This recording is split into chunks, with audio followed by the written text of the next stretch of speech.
Passiamo ora al nuovo sindaco del comune di Favara, che risulta essere eletto Antonio Palumbo, appoggiato dal Partito Democratico e da liste civiche, che raccoglie circa il 65% di preferenze.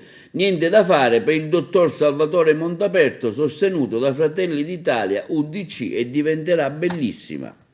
Antonio Palumbo prende 8.558 voti, pari al 64,76%, con le liste che lo sostengono collegate: Favara per i beni comuni con 2 seggi, pari al 7,50%, il Partito Democratico con un seggio, pari al 6,53%. Quindi complessivamente la lista Palumbo Sindaco ha 3 consiglieri comunali. Montaperto Salvatore prende 4.656 voti, pari al 35,24%, a cui viene attribuito il seggio in consiglio comunale. La lista di Montaperto Sindaco prende 7,81%, eleggendo 2 consiglieri comunali. Montaperto per Favara Sindaco ne elegge pure 2, Giorgia Meloni Fratelli d'Italia 2, Vivi Favara Montaperto Sindaco 2, Facciamo Squadra per Favara Totò Montaperto Sindaco 1, diventerà bellissima Montaperto Sindaco elegge 3 consiglieri comunali.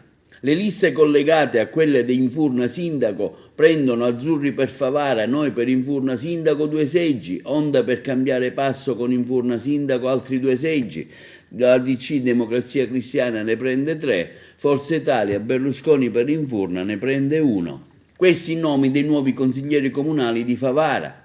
La lista Favara per i beni comuni elegge Pasquale Cucchiara con 225 preferenze e Angelo Ero Farulla con 160. Il Partito Democratico il dottor Antonio Liotta con 229 preferenze, l'UDC Massimo Milazzo con 367 e Mariano Lombardo con 361. Quindi la lista Montaperto per Favara vede i nuovi consiglieri comunali in Vito Maglio 541 voti e Carmen Virone 335. Fratelli d'Italia elegge Maria Grazia Agnello con 387 voti, Vivi Favara Alessandro Pitruzzella con 380 voti, Carmelo Sanfratello 324.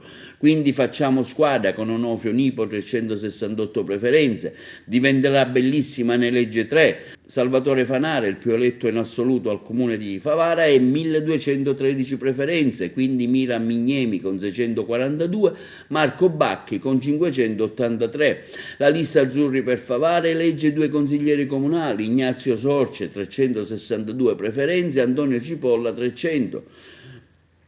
La lista Onda Giuseppe Lentini 758 e Miriam Indelicato 305. Quindi la Democrazia Cristiana di Totò Cuffaro, che risulta essere il partito più eletto a Favara, esprime in consiglio comunale 3 seggi e sono Gaspare Castronovo con 784 preferenze, Gerlando Nobile con 553, Marianna Zambito con 524. La lista di Forza Italia viene eletto Paolo Dalli Cardillo con 464 voti.